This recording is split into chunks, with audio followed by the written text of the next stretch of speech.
Alright, we're going to take a look at a problem in the quadratic functions unit about maximizing the revenue. So because it's math class, I figured let's sell some calculators, and seeing as they're $20, it's probably not one of these fancy graphing calculators. It's more likely just an old scientific calculator that we're dealing with. So let's take a second to read the problem. If you ever need to pause it along the way, that's probably helpful, and you should be working this out on paper beside your computer.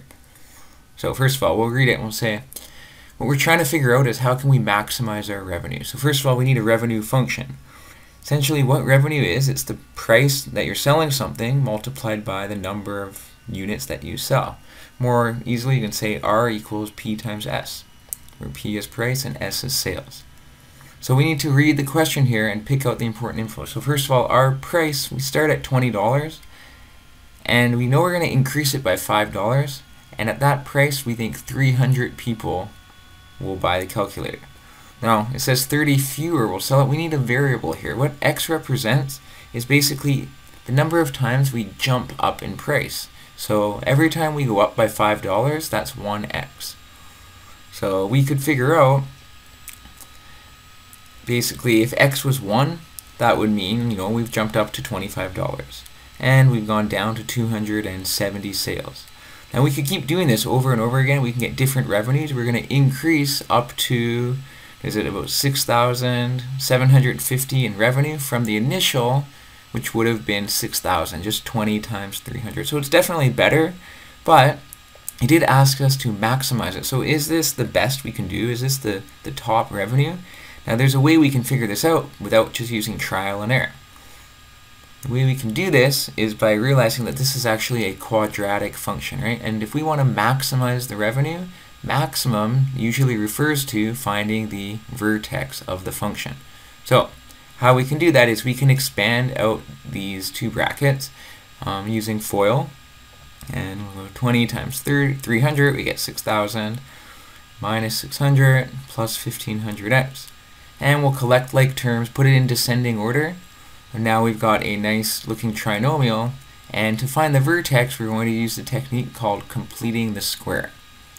So we'll clean our screen up a little bit. We're going to need a bit more space, and we should note at this point that y-intercept, by the way, is actually just the revenue before we start tinkering with the price and raising it by $5. So here we are, completing the square. First thing we're going to do is factor out the negative 150. Only from the first two terms, that's going to leave us with a negative 6x. And the 6,000 we'll just leave outside for now. Now, to complete the square, we have to say, okay, what's half of 6? And then square it to get a 9.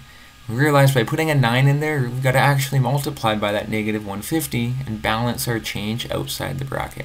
That represents the increase in revenue from the 6,000. If we factor the trinomial down, we see we end up with x minus 3.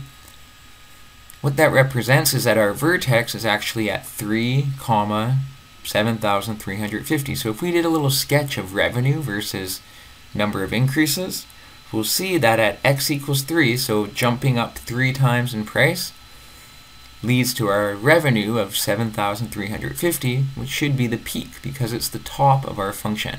We also know the y-intercept was 6,000, so we can get a little bit more accurate on our graph. We don't know for sure where the x-intercept is, but didn't really ask us for it in this particular question.